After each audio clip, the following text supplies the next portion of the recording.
Pues bueno, estamos aquí en Ludus Lab en Fifth Zone, con Meeplefactory, en Meeplefactory, con Reiner, Knizia y con Alba. La primera pregunta es, ¿he pronunciado bien Reiner, Knizia? That's the microphone. Oh, that's the microphone. Okay. Okay. So no, we can. Oh, yeah. Okay. Sorry for being so ignorant. But I do not speak Spanish, so I did not quite understand what we did. But we have a translator who is very much able to translate between Spanish and German. Yes, because I don't speak English. So his first question was if he has pronounced your name correctly or not. Well, the pronunciation is Reiner, Knizia, so it's a hard K. Yes. Okay. Thank you. Yo creo que ya vamos a poder decirlo bien, que llevamos años diciendo Reiner, Knizia. So, thank you. Llevas muchísimo tiempo trabajando haciendo juegos de mesa, eres una de las personas más importantes del sector a nivel mundial.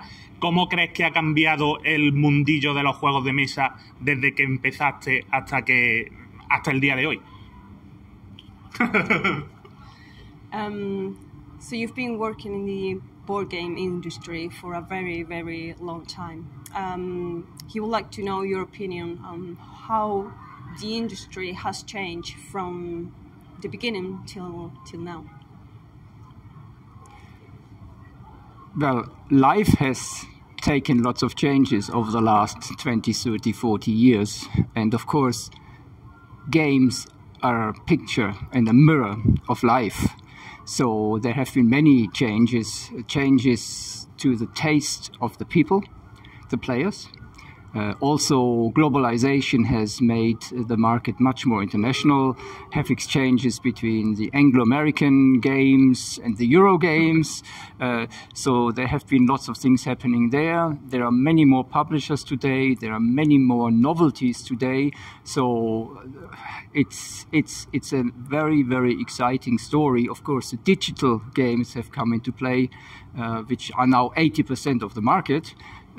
So it's a revolution, essentially, what has happened. Of course, from the games themselves, the games are today much more easy to understand, much more quicker access, because people don't have the time. They don't want to read long rules. Of course, there are always the inside gamers who don't mind reading 20 pages of rules. So the attention span has become shorter, and that needs to be reflected in the games. And also, if you are a game designer, you need to stay relevant. So they need to look at what do people want and what are the attractive themes. And of course, themes and IPs, when you look at movies, are completely different than 20, 30 years ago. Yes. So big changes. Too much time.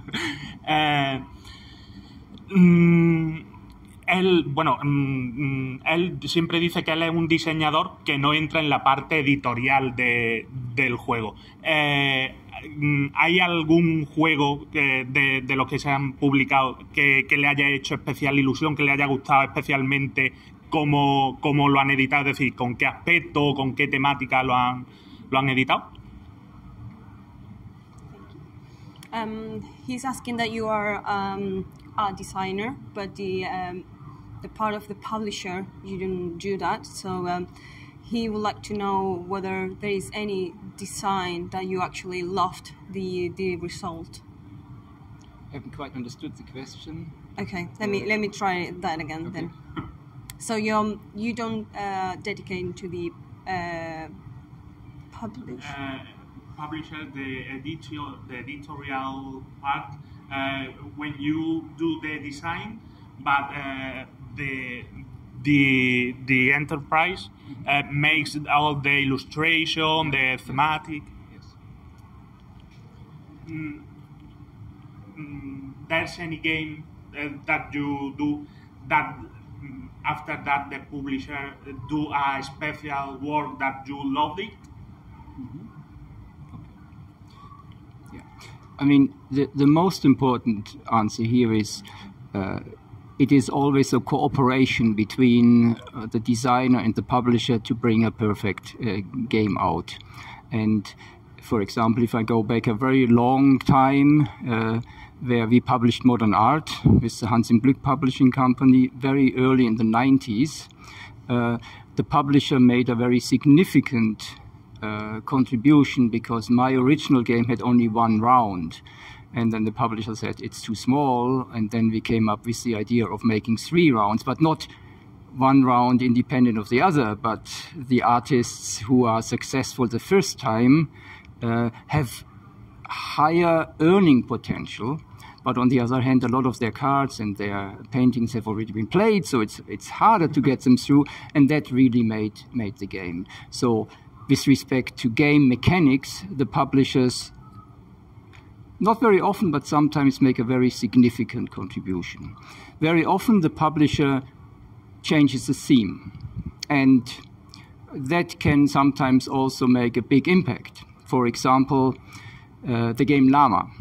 It was originally published in Poland as Mosquito, because the game really stings you when you keep too many high-level cards in your hand, and the Mosquito is the minus 10 points, so you don't want to have the card. And then when I approached Amigo said, well, a mosquito is not really the most sympathetic animal, so what about a llama? Llamas are in. And so we essentially very easily transformed it to the llamas, the spitting llamas, and suddenly the game became a big success. It was nominated for the Game of the Year as a small card game. It somewhat met the feeling of the people that it's simple, but nevertheless there's decisions and dilemmas in there. And so that is an example where the theme, and that's much more often common, that the theme gets changed. Of course, then we tried to introduce llama in Poland, and that was not successful because they liked the mosquito, and so we stayed with mosquito in the end. Y tiene un estudio que te ayuda, vamos, realmente la pregunta es qué peso tiene el estudio dentro de tus diseños, porque he visto que en tu página web aparecen 2 chicas y aparte también tenemos a Cota, qué parte hace cada uno. He said that you got a studio.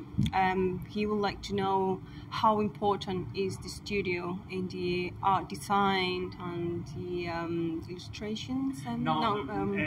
Dentro, digamos, del diseño del juego final, antes de entregárselo a la editorial. Okay. So before taking it to the publisher, you've gone to your studio, a couple of girls and Cota. So it's la pregunta es como la importancia, ¿no? Claro, que parte, how relevant they are in that part. Whether Cota is more relevant than the others, or the opposite. Yeah, I'll be in big trouble when I answer here. But you see, when I look at the design, and I still think that is my core contribution, because if I don't design any new games, then people will not love me anymore, if they love me at all. But that's what's new. That's what people ask, of course. And so I think that's the contribution I can least multiply or ask somebody else to do. Of course, designing means a lot of playtesting. That's the core of designing. And so there is a big group of playtesters around me. We playtest essentially every day. So people come, and playtesting does not only mean we play, but I would ask questions, we would discuss things, I would watch. I will always play with the group, but I would watch things, I would try out certain things. I'm prepared, and I'm clearly looking at what do I want to watch and what are my critical questions, and then we discuss a lot. I ask uncomfortable questions, and I want uncomfortable playtesters because we need to make a robust game which later on the market works. So there is already a lot of people involved. But yes, we have now more than 700 games published, and we have a lot of publications each year, partially new publications, partially republications in different languages. So we have a library of more than 2,000 editions of games, yes? And so there is a lot of negotiations, offering the games to publishers, explaining them, following up, doing the contracts, looking at royalties. There is a whole big apparatus behind it. And so that is something where I tried to get help, and I got very professional, very good help with Karen, who does all the back office side, so all the contractual side, chases people, and then with Britta, who does the licensing. That means Britta will explain the games to the publishers, and that is a great help because we three as a team have clear different responsibilities. It's just not enough for one person to carry, particularly as I want to keep my mind free for designing, yes. ¿En qué piensa cuando, no cuando diseña, cuál es el primer pensamiento antes de empezar a hacer un juego? What's your first thought before starting a new game?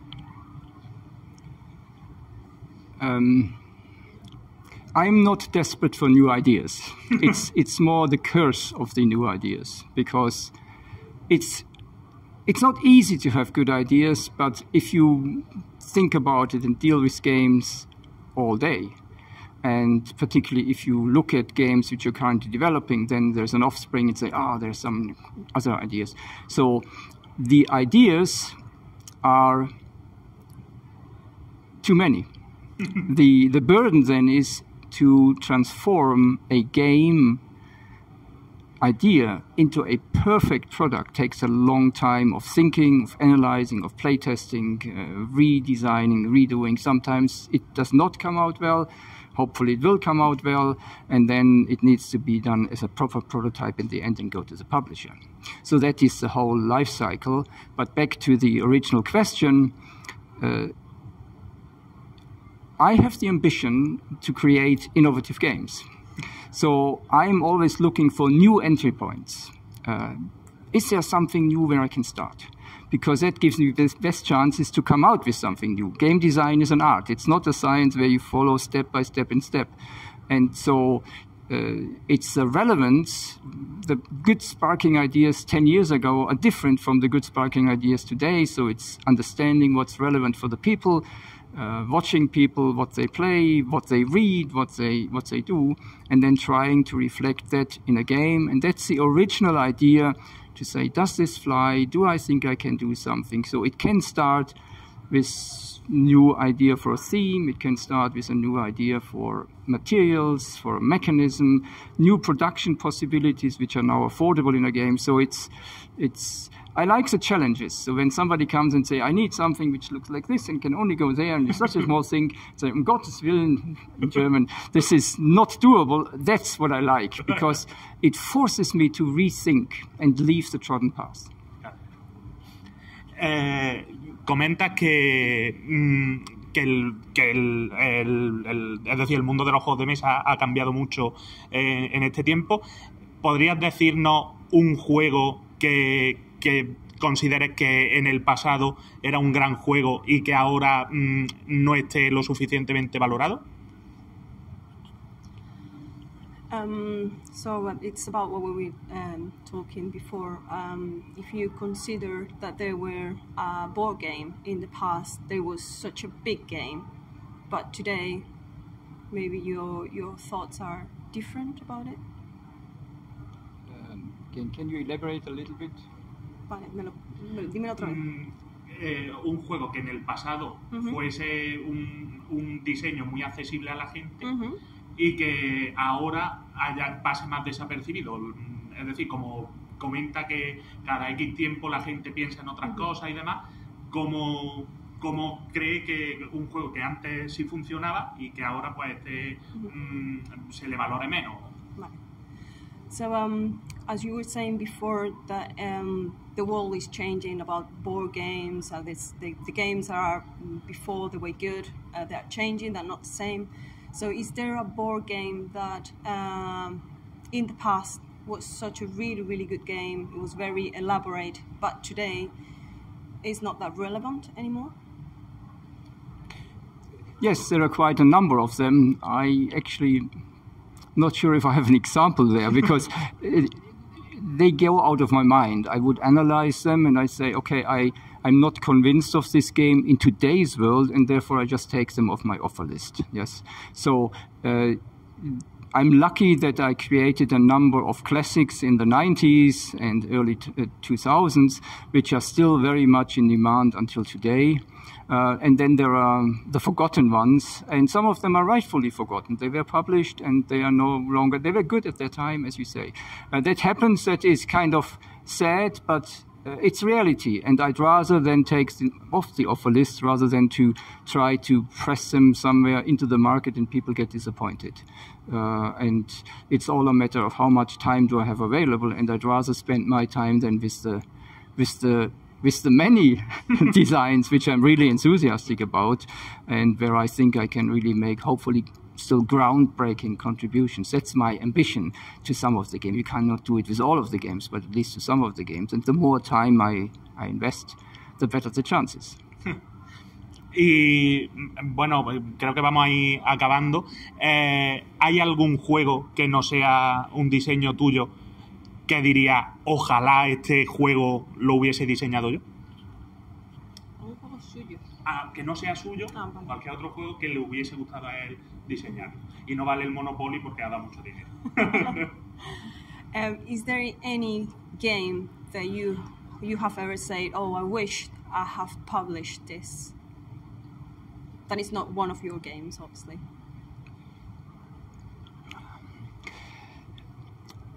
This is a difficult question because I believe that the universe has reserved a corner of games for me, and whenever I go to the answer is yes. So whenever I go to the fairs, I see games published where I either say, this is really my style of game and I should have done it, or even worse, oh, that's something I'm also working on and I'm now too late. So I'm usually going home with a panic and say, I need to work harder and I need to drive these forward, because it is absolutely true. If you have a game, sometimes a game is with a publisher for a year and then they don't publish it. And so this is not a lost year, but it can actually be losing relevance in that.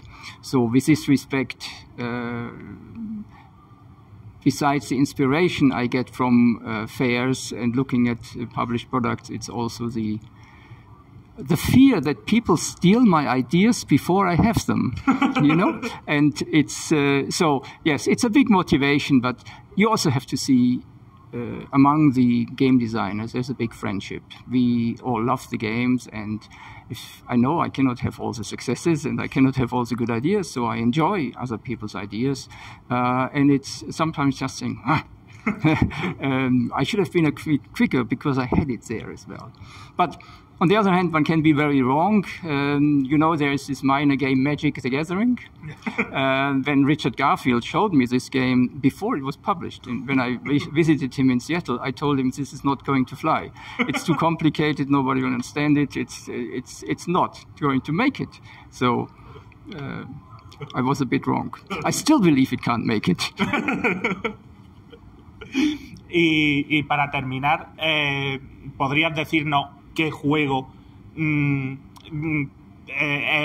no sea tuyo es el que más te gusta y qué juego de los tuyos es el que menos te gusta? And the last question, what's your favorite board game that is not yours? And another question, what's your less favorite game that is yours? So, if you have children and you get asked, what is your least favorite children, what do you say? I think the least favorite ones of my designs are those which you have never seen. It is very important not to fall in love with your own children when it's about game design, because sunk cost fallacy of saying, I've invested so much time, it now has to work, does not work, then you need to cut it. My recipe against that is that I have always many ideas on the go, and those which fall behind are not so exciting, and those which develop wisely are very exciting. When you ask me, is there a game which I would really have liked to design, then it depends on the time. I think I've long played chess. It's probably a disappointing answer for you, yes? No. But I like speed chess. I'm not a great chess player. I once wrote a computer program to play chess. It's a long, long time ago at university, when the computers just arrived at university. So I think chess, and I also think Go, are, from their culture, very deep and very archetypical games. They are, in today's world, just relevant because they have the long history. You would never be able to publish them as a new game, of course, yes. But some of the classic games I have very high regards for, because they have stood the test of time and they were really relevant for a very long time. Pues muchas gracias por la entrevista. Esperemos que lo pases bien en Meeplefactory y esperamos que sigas sacando durante muchísimo tiempo un montón de juegos como los que nos gustan. Thank you very much for the interview. We hope you enjoy Meeplefactory and that you keep publishing games for years and years and years. That's certainly what I will try to do. So, thank you very much. It was a pleasure to be here. And Kota says, thank you for the attention.